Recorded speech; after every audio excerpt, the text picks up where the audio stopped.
एक गांव में एक अजीब बीमारी फैल रही थी। रात को लोग बोलते थे मच्छर काटने से बुखार आ रहा है, लेकिन किसी को नहीं पता था वो बुखार मौत का एक सिग्नल है। एक रात हरी नाम का आदमी छत पर सो रहा था। तभी एक अजीब दिखने वाली मच्छर, वो नॉर्मल मच्छर से अलग था। उसकी आंखें लाल थीं, पर उनमें ऐसी गर्मी थी जैसे कोई जिंदा चिंगारी अंधेरे में सांस ले रही हो।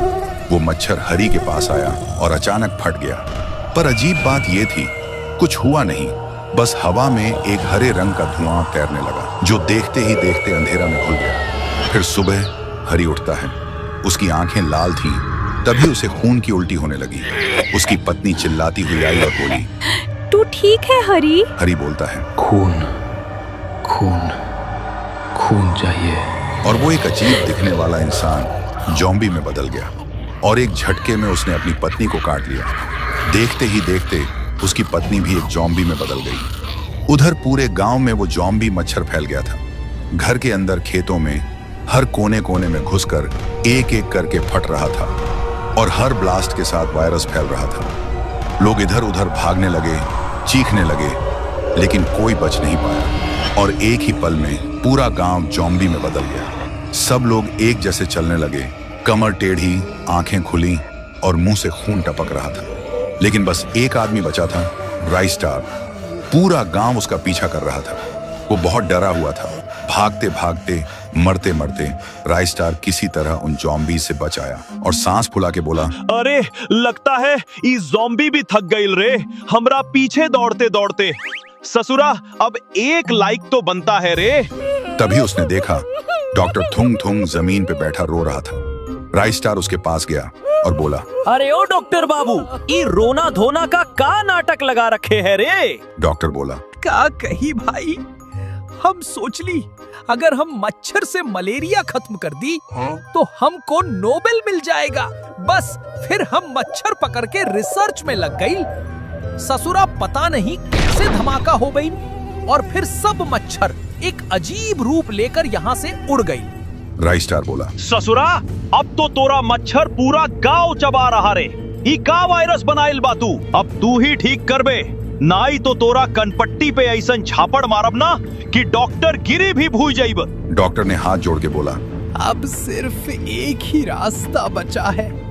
अगर कोई एक मच्छर जिंदा पकड़ के ले आए तो हम उसके अंदर से क्योर निकाल सकते हैं। राइस्टार बोला, ई बस इतना काम है तो हम चलते हैं डॉक्टर बाबू मच्छर पकड़ने।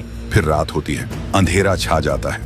उसी अंधेरा में चुपके से राइस्टार गांव में घुस आता है। वो देखता है पूरा गांव ज़ॉम्बी से भरा पड़ा है। सब इधर उधर घूम रहे हैं। राइस्टार बिना शोर किए चुपचाप एक घर के अंदर घुस जाता है। वहां उसकी नजर पड़ती है उसी ज़ॉम्बी मच्छर पर।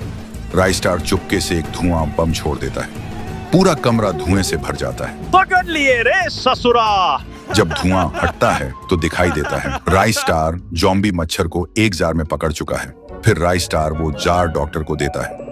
डॉक्टर थुंग थुंग तुरंत उस मच्छर से एक दवा बना लेता है। डॉक्टर बोला, ले रे ससुरा, ई दवा से ज़ॉम्बी वायरस खत्म हो जाएगा। राइस्टार बोला, हम नहीं जा रहे हैं रे ससुरा, अगर हम दवा पिलाने गए तो ज़ॉम्बी हमको ही चबा जाएगा।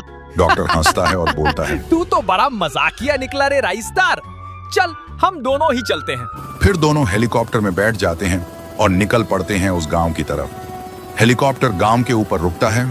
नीचे देखा जाए तो पूरा गांव ज़ॉम्बी से भरा है।